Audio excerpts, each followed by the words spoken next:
My goal with this one is to do a u substitution. So the very first thing that I want to do is to identify my du. Now I've got even powers, which means that I want du to be secant squared. So I'm going to go ahead and start there. So if du is equal to secant squared, that means that I really want tangent to be my u.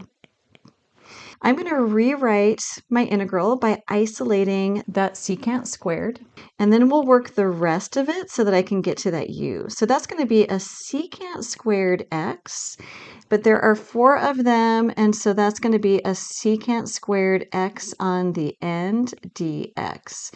Now what I've got right here is going to be our du, which means that what I've got right here, I want to be in terms of u, and u is going to be tangent. So the tan to the 4th is great. I can go ahead and leave that one, but I need to work on that secant squared.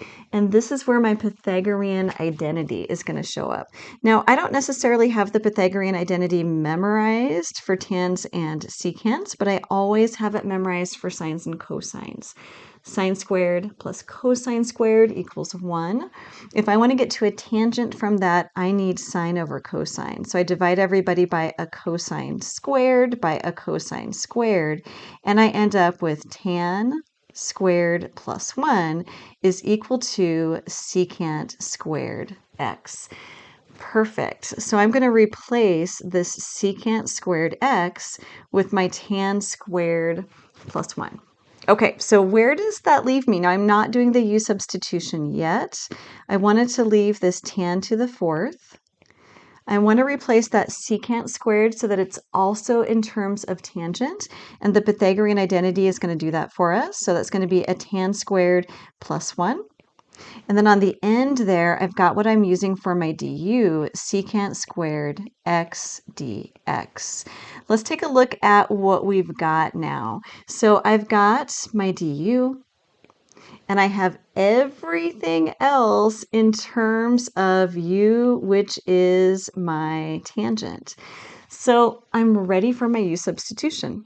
Let's rewrite this in terms of u. So my integral becomes way nicer. That tan to the 4th becomes a u to the 4th. Inside those parentheses, tan squared plus 1, there should be a little x there, is going to become u squared plus 1. It's going to be a really nice polynomial. And on the end, that secant squared is just my du. I can distribute that u to the 4th, but I've got a super nice polynomial. So I've got u to the 6th plus u to the 4th du. Let's do some power rules, and I get u to the 7th divided by 7 plus u to the 5th divided by 5. And of course, I've got my plus c on the end. Now I need to replace everything back in terms of x. So going back into my x land, I'm going to use my substitution that u was really a tan x. So rewriting my answer, this becomes tan to the 7th x divided by 7 plus tan to the 5th x divided by 5 plus a c. Now the powers matter. Let's do one with some odd powers next.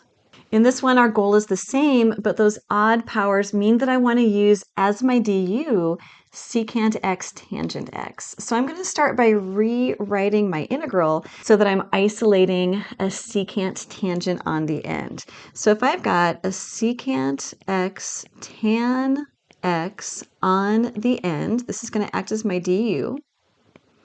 That means that from the 3 tangents that I had, that power 3, I've got 1 over here in my du. That's going to leave me with a tan squared.